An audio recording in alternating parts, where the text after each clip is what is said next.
है गीतों की रवां प्यार का नगमा है, यह काल वही कर सकता है। आय सुन दोस्तों, आज जो है हम चर्चा करने वाले हैं 2023 के प्रैक्टिस सेट एक के बारे में, जिसमें कि ये फोर्थ जो पार्ट्स है, इसमें हम कोशिश करेंगे पूरा जो है इस प्रैक्टिस सेट को सॉल्व करने का। ठीक है, तो हम यहाँ पर चलेंगे क्वेश्चन संख्या 6 से। अभी तक चैनल को सब्सक्राइब नहीं किया है तो आप सभी से रिक्वेस्ट है कि चैनल को सब्सक्राइब कर लीजिए। ठीक है, तो चलते हैं भैया। तो यहाँ पर हमने खंड दा में जिसमें से हमने दिया है क्वेश्चन नंबर 6, किरचॉफ के दोनों नियम लिखने के बारे में था। हम एक बार क्वेश्चन को भी पढ़ देते हैं। कह रहा है विद्युत परिपथ के लिए किरचॉफ के दोनों नियमों को समझाइए। जैसा कि हमने लिखा है, किरचॉफ के दोनों नियमों को लिखा है और इसमें कुछ विशेष बातें छिपी हुई हैं जो हम समझाने का प्रयास करेंगे। ठीक है, तो चलिए भैया चलते हैं। पहला नियम क्या है? किसी विद्युत परिपथ में किसी संधि पर मिलने वाली धाराओं का बीजगणितीय योग शून्य होता है। देखो ध्यान देना बेटा, यहाँ पर I1 प्लस I2, यहाँ माइनस I3 I2 है, यहाँ माइनस I3 है, यहाँ माइनस I4 है, बराबर 0। यानी इन सब का योग कितना है? 0 है। अब देखो समझना इन बातों को, यानी जो रेखा है या जो वैद्युत धारा अंदर की ओर आ रही है उसे प्लस चिन्ह के साथ में, और जो बाहर निकल रही है उसे माइनस चिन्ह। जैसे कोई तालाब है, तालाब से यदि पानी निकालते हो तो तालाब में पानी की कमी होती है या अधिकता होती है? पानी की कमी होती है, अर्थात कमी को हम माइनस से प्रदर्शित करते हैं। तो हमने कमी को यहाँ पर माइनस से प्रदर्शित किया है। ठीक है, तो यहाँ पर देखना बेटा बनेगा क्या? I1 plus I2। अब देखो ये जो है माइनस है, उधर भेजो तो I3 प्लस I4। ठीक है, इस प्रकार से। अब देखो इसको भैया क्या कहते हैं, कुछ लोग आवेश, यानी ये नियम जो होता है, ये नियम जो हमने बताया, ये आवेश संरक्षण पर आधारित है। क्या लिखेंगे? ये नियम आवेश संरक्षण पर आधारित है। आवेश संरक्षण पर आधारित है। किस पर? आवेश संरक्षण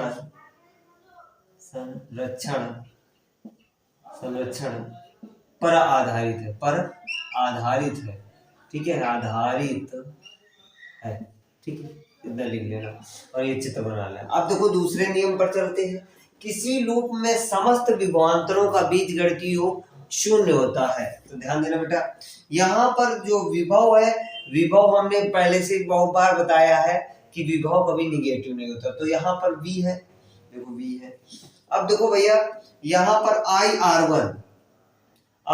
R1 भैया, I R1 देखो भैया, ये देखो R है और इस पर यानी जो वैद्युत धारा इधर की ओर जो फ्लो हो रही है, आ रही है, वो क्या है भैया? हमने बताया था, यदि ये आ रही है, इधर की ओर आ रही है, तो हमने इसको किससे प्रदर्शित किया? माइनस का R1।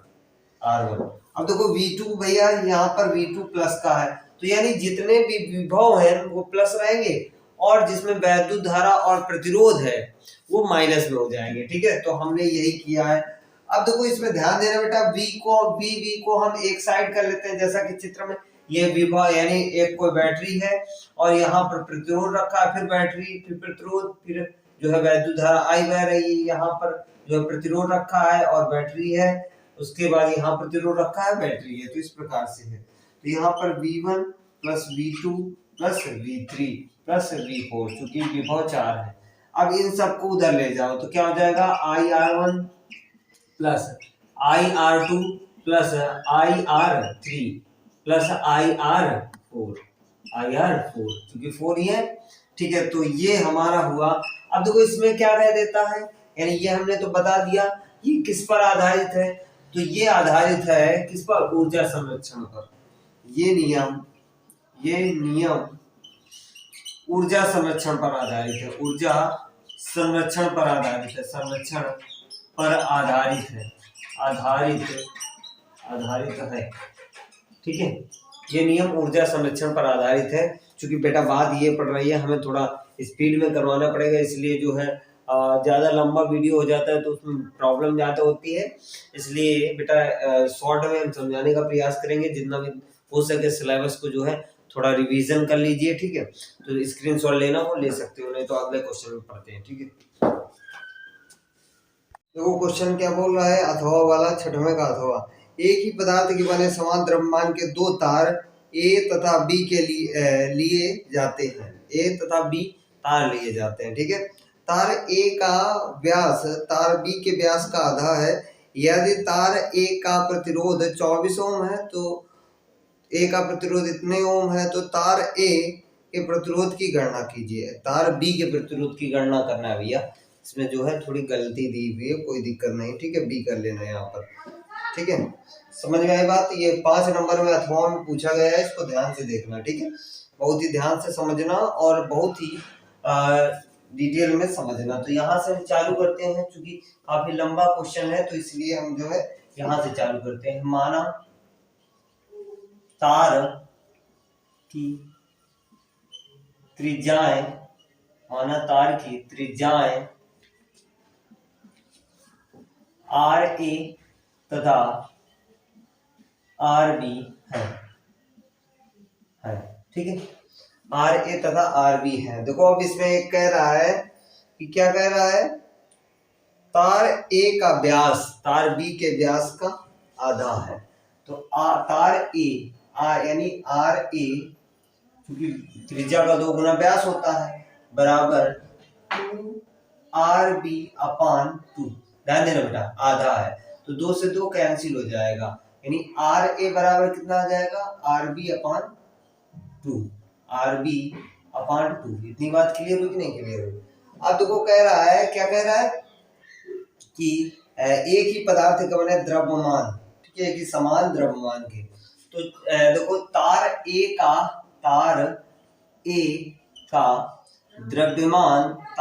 का द्रव्यमान बराबर तार बी का द्रव्यमान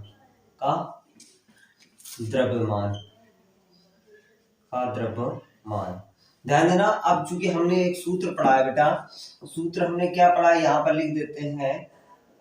घनत्व बराबर क्या होता है, हाँ ठीक है, घनत्व बराबर होता है, घनत्व बराबर हमने पढ़ा है द्रव्यमान बटे आयतन। तो भैया ध्यान देना बेटा, द्रव्यमान बटे आयतन, ये द्रव्यमान निकालना है तो गुणा किसका होगा, घनत्व और आयतन का। तो यहाँ पर द्रव्यमान बराबर क्या हो जाएगा, द्रव्यमान बराबर हो जाएगा घनत्व इंटू आयतन,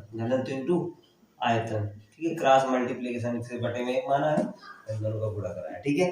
तो तार ए का द्रव्यमान की जगह पर हम क्या लिख देते हैं, तार ए का घनत्व इंटू तार ए का आयतन। तो यहाँ पर क्या लिख सकते हैं, तार ए, क्योंकि यहाँ द्रव्यमान यूज किया गया है, तो तार ए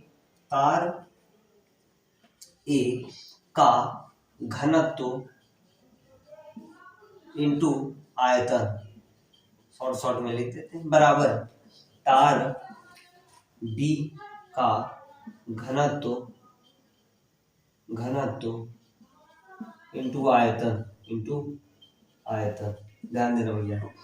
तो यहाँ पर हमने चूंकि यूज किया है तो भैया आयतन एक ही, अब देखो इसमें क्या बोला है कि एक ही पदार्थ के बने समान, ठीक है। पदार्थ यानी घनत्व क्या होगा बेटा, एक ही होगा, यानी समान घनत्व होगा। इस कारण से घनत्व को हमने कैंसिल कर दिया। तो तार ए का आयतन बराबर तार बी का आयतन। ध्यान देना बेटा, तार ए का आयतन, तो चूंकि हमने बताया था जो तार होता है वो कैसा होता है, बेलनाकार होता है। कैसा होता है, बेलनाकार, यानी इस आकार की होता है। तो बेलन का आयतन का सूत्र क्या होता है, तो बेलन का आयतन का सूत्र होता है पाई are square.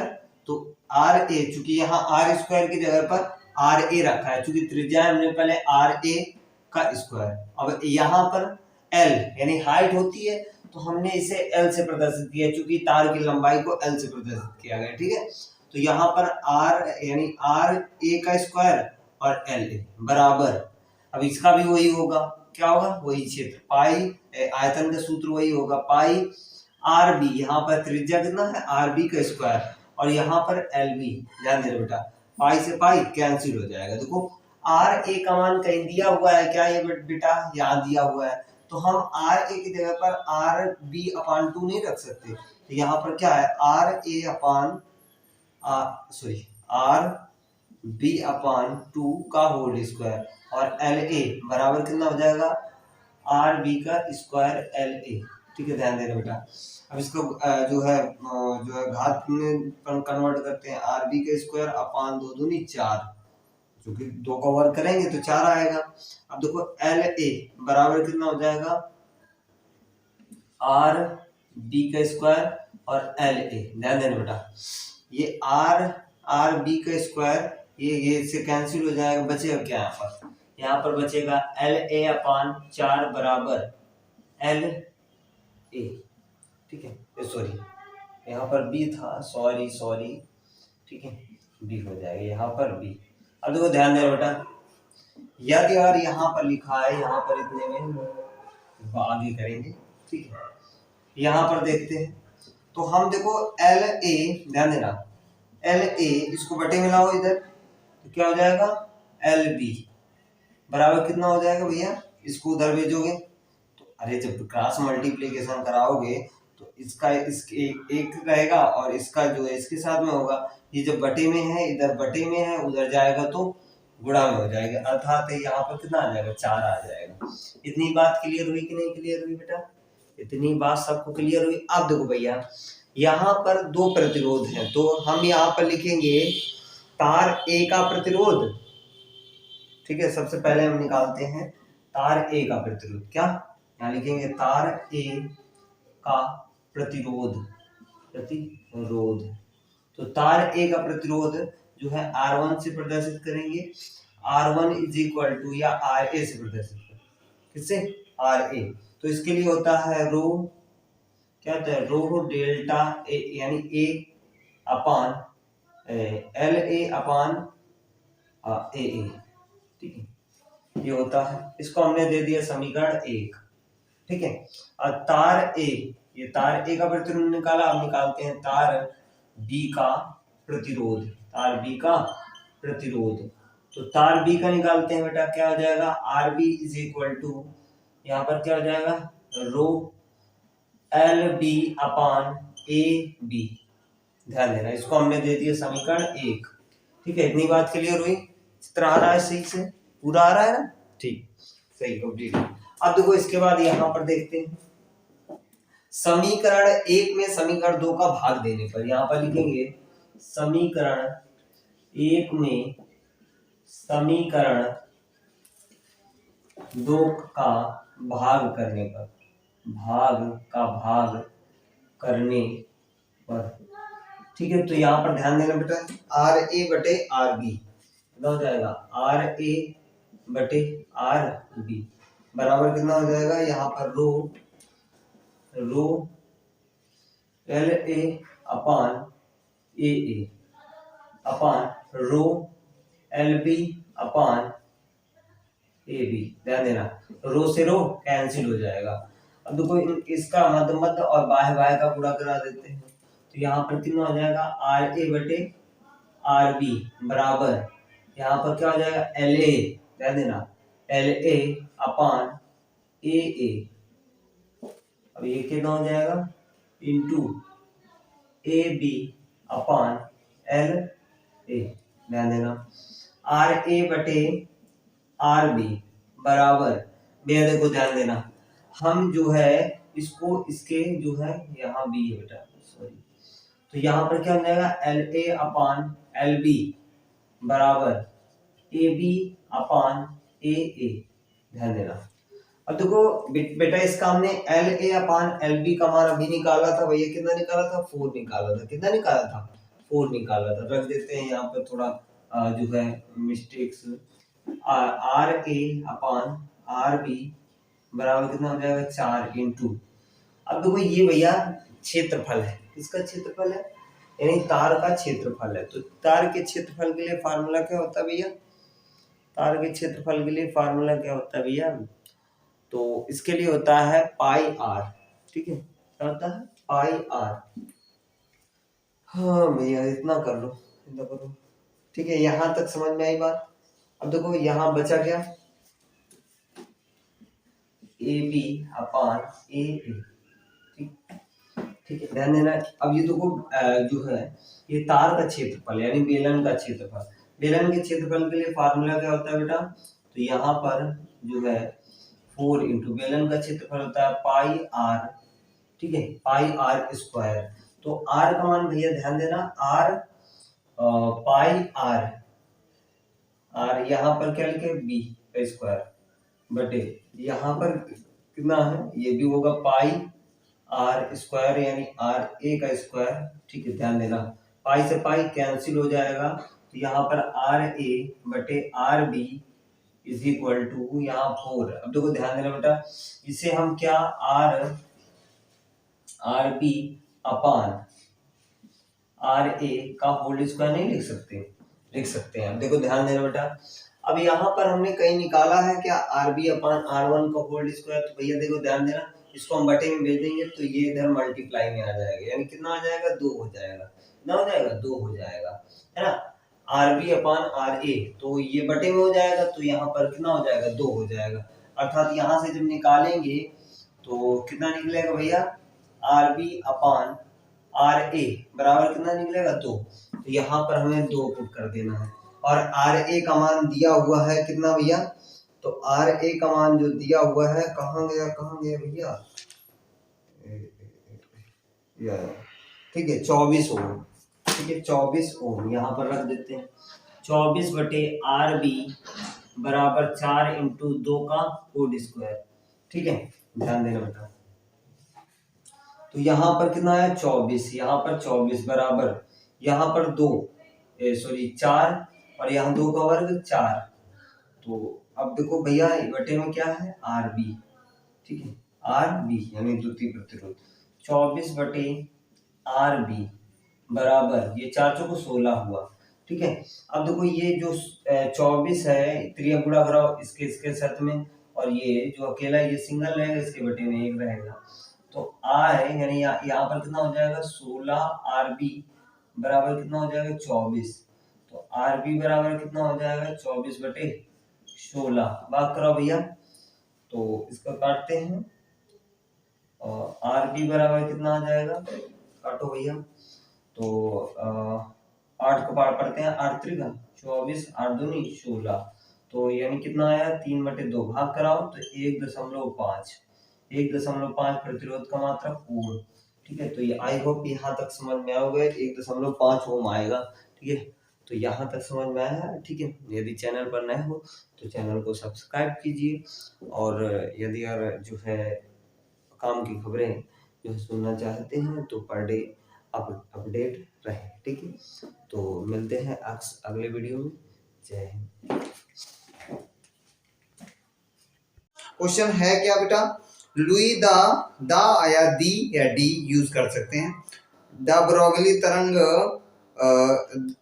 Louis the Broglie के तरंग द्रव्य तरंग अवधारणा से क्या तात्पर्य है, इसके बारे में चर्चा करेंगे। उसके बाद दी ब्रोगली या द ब्रोगली, ठीक है, द ब्रोगली तरंग दैर्ध्य के लिए संबंध गतिज ऊर्जा के पदों में स्थापित करना है। ठीक है, गतिज ऊर्जा के पदों में हमें स्थापित करना है, तो कुछ बातें याद आ गई तो हम जो है इसको रख देते हैं और इसको संबंधों को बाद में चर्चा करेंगे। तो भैया थोड़ा सा मनोरंजन के लिए, ठीक है, तो राम कहते हैं लक्ष्मण से, और लक्ष्मण बहुत ज्यादा क्रोधित होते हैं, और उसके बाद जो है परशुराम का आगमन होता है। उसके बाद राम किस प्रकार से परशुराम पर या परशुराम से किस प्रकार से वार्तालाप कर रहे हैं और किस प्रकार से फूट फूट कर रो रहे हैं, इसके बारे में हम देखते हैं। ठीक है, तो किस प्रकार से कहते हैं, ते ही नाही कछु काज बिगारा, अपराधी मैं नाथ तुम्हारा, जो कृपा पात्र है ऋषियों का, वह कब किससे डर सकता है। हो कृपा ब्राह्मणों की जिस पर, यह कार वही कर सकता है। आयसु कहा कही किनि मोही, बार बार मुनि बिनवाहु तोही। आयसु कहा कही किनि मोही, बार बार मुनि बिनवाहु तोही। चलो भैया चलते हैं, ठीक है। इतना छोटा सा हुआ, ठीक है, मस्ती में थोड़ा थोड़ा मनोरंजन, यानी चूंकि बहुत ज़्यादा टाइम हो गया था, रिलैक्स करने के लिए जो है हमने तो भैया देखो ध्यान देना। अब देखो कह रहा है लुई द ब्रोगली के तरंग अवधारणा के बारे में हम चर्चा करते हैं। तो इसके अनुसार क्या था, द्रव्य कणों के इलेक्ट्रॉन, प्रोटॉन और फोटॉन, ठीक है, के गति के कारण उससे बद्ध तरंगों को डी ब्रोगली तरंगदैर्ध्य कहते हैं या द्रव्य तरंगे कहते हैं, ठीक है। तो यहाँ पर जो है हम वी नो दैट, चूंकि हम जानते हैं कि lambda is equal to H upon M V, तो यहाँ पर चूंकि हम जानते हैं कि एच क्या है, प्लांक नियतांक। क्या है बेटा, प्लांक नियतांक। क्या है, प्लांक नियतांक, ठीक है। और एम क्या है, एम है द्रव्यमान। क्या है, एम है इलेक्ट्रॉन का द्रव्यमान, ठीक है। इसके बाद वी क्या है, वेग है, ठीक है, इलेक्ट्रॉन का वेग, ठीक है, या फोटॉन का वेग, जो भी मानो। अब देखो चूंकि चूंकि माना ऐसे लिख देते हैं, माना इलेक्ट्रॉन का वेग v तथा गतिज ऊर्जा के हो, तब एक संबंध पढ़ा होगा k बराबर हाफ एम वी स्क्वायर। पढ़ा है कि नहीं पढ़ा सभी लोग बच्चों ने, सभी बच्चों ने पढ़ा होगा k बराबर half M we square, kinetic energy is equal to half M we square. अब देखो भैया ध्यान देना, थोड़ी बात को ध्यान देना, यहां से हम v का मान निकाल लेते हैं। किसका मान, v का मान। तो भैया ये जो है ये बटे में इधर आएगा, मल्टीप्लाई हो जाएगा, 2k is equal to m we square. अब देखो v को हमें यहीं पर रखना है, तो m क्या हो जाएगा, बटे में आ जाएगा, तो v square is equal to 2k upon m हो जाएगा। हो जाएगा कि नहीं हो जाएगा, तो v is equal to under root 2k upon m, 2k upon m। अब देखो इसका मान, v का मान समीकरण 1 में रखने पर क्या लिखेंगे बेटा, v का मान यहां पर लिखेंगे, v का मान समीकरण 1 में रखने पर, समीकरण 1 में रखने पर रख देते हैं बेटा, रख देते हैं, यहां पर रखेंगे v का, तो lambda is equal to h upon M v, v के स्थान पर हमें ये रखना है, रख दो भैया कोई दिक्कत।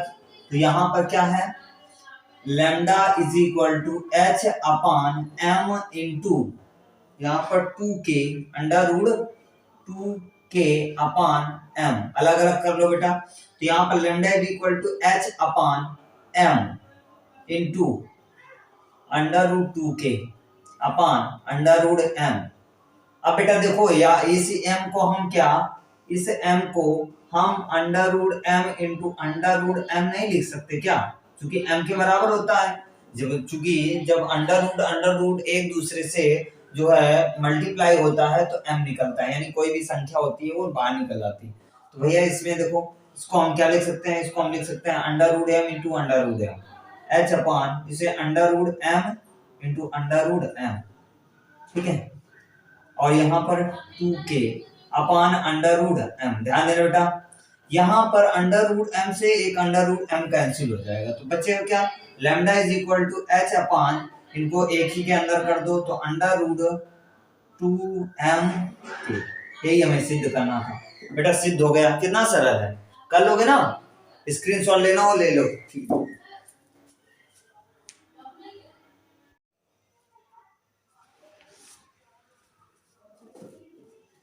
चलो भैया। अगला क्वेश्चन है, अगला क्वेश्चन क्या बोला है, अगला क्वेश्चन अथवा में बोला है सातवें का अथवा आंशिक रूप से परावैद्युत परावैद्युत द्वारा भरे समांतर प्लेट संधारित्र की धारिता के लिए सूत्र स्थापित कीजिए। ठीक है, तो इसका सूत्र जो है स्थापित करना है, तो इसकी थ्योरी हम जो है बता देते हैं। ठीक है, उसके पहले जो है थोड़ा सा एक गीत गा देते हैं। मार्कर कहाँ रख दिया बेटा? चलो मार्कर पर, चलो भैया, तो ये गीत है, थोड़ा मतलब मौज मस्ती करते रहिए और जो है अलग अलग पढ़ते रहिए। ठीक है, एक प्यार का नगमा है, गीतों की रवानी है, जिंदगी और कुछ भी नहीं, तेरी मेरी कहानी है। एक प्यार का नगमा है, गीतों की रवानी है, जिंदगी और कुछ भी नहीं, तेरी मेरी कहानी है। एक प्यार का नगमा है, गीतों की रवानी है, जिंदगी और कुछ भी नहीं, तेरी मेरी कहानी है।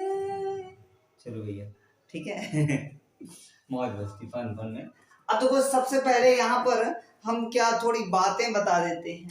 ठीक है, तो यहाँ थ्योरी लिखनी है थोड़ी, तो थ्योरी क्या लिखनी है, माना दो प्लेट x तथा y है, ये x है और ये y है। ठीक है, इनके दोनों प्लेटों के बीच की दूरी d है तथा इसके मध्य में एक परावैद्युतांक पदार्थ भरा है जिसकी मोटाई जो है t है। कितनी? t है। ठीक है, वायु चूंकि इसके जो यानी जहां पर खोखला भाग है वहां पर क्या भरी है, वायु भरी है। तो वायु भरी है, तो वायु में वैद्युत क्षेत्र की तीव्रता E0 है और परावैद्युतांक पदार्थ जो है इसकी तीव्रता जो है E है। ठीक है, तो अब देखो यहाँ पर क्या लिखना है, यदि यार इन दोनों प्लेटों में हम सिर्फ परावैद्युतांक की बात करें, परावैद्युतांक की डिस्टेंस या दूरी या मोटाई कितनी होगी, T होगी।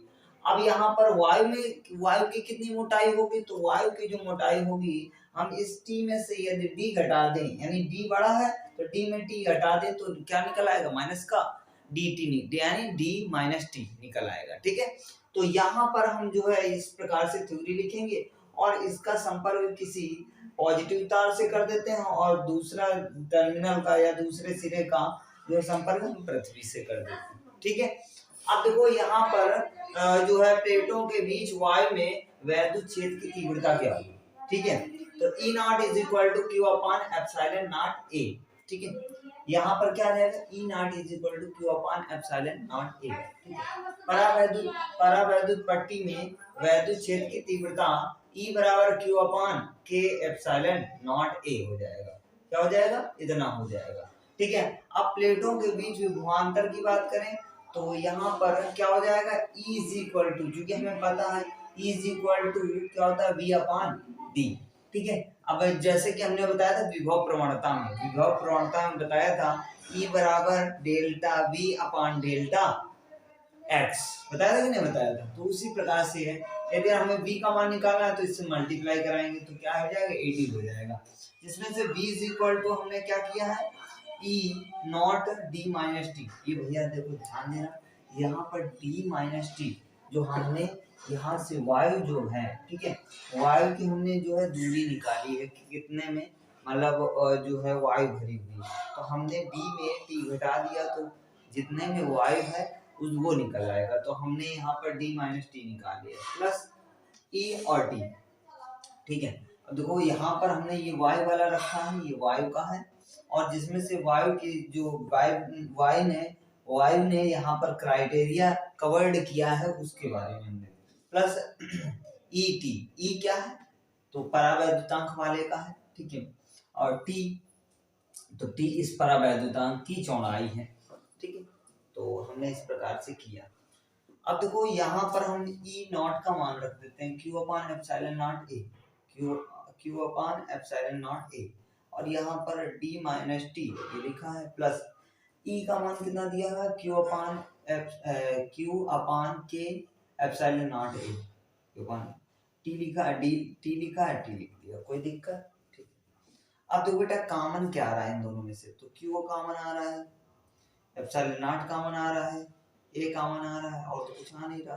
जो जो कॉमन आ रहा है उसको हम लिख लेते हैं, तो बचेगा क्या, D minus T plus T upon K, इतना बचेगा कि नहीं बचेगा, ठीक है। तो यहाँ पर जब हमने कॉमन लिया तो ये आया और इसको हमने अलग लिख लिया इस प्रकार से, ठीक है। हमने इसको डाल दिया समीकरण एक, क्या डाल दिया, समीकरण एक, परिवर्तन कुछ नहीं हुआ, मगर जो है यहाँ लिख देते हैं। चूंकि अब देखो जानते हैं कि धारिता C बराबर Q अपान V होता है, क्या, Q अपान V, जहाँ C धारिता है और Q क्या है, आवेश, और V वैद्युत विभव। तो हम जो है इस V की जगह पर ये वाला जो मान है इस V की जगह पर नहीं रख सकते, तो क्या वही लिखा है हमने, तो V का मान जब रखेंगे यहाँ पर तो क्या हो जाएगा, Q अपान V का मान Q upon epsilon naught A D minus T plus T upon K, वही तो रखा है हमने, V के स्थान पर ये रख दिया। अब देखो बेटा यदि इसके बटे में एक मान लेते हैं तो भैया हमने बताया था मध्य मध्य और बाह्य बाह्य का, तो इसका जब ऊपर के करेंगे और इसका एक के साथ में करेंगे तो यहाँ पर Q से Q कैंसिल हो जाएगा, Q से Q, और ये ऊपर चला जाएगा, ये क्या हो जाएगा, ऊपर चला जाएगा। तो हमने जो है Q से Q कैंसिल, एप्सिलॉन नॉट ए ऊपर चला गया, और हमारा आया क्या, तो आया E is equal to epsilon naught A D minus T plus T upon K. तो यही हमें प्रूव करना था, यही क्या करना था, प्रूव करना था, तो प्रूव हो गया, ठीक है बेटा। तो यहाँ तक समझ में आया बेटा, स्क्रीनशॉट लेना हो जिस बच्चे को ले लो,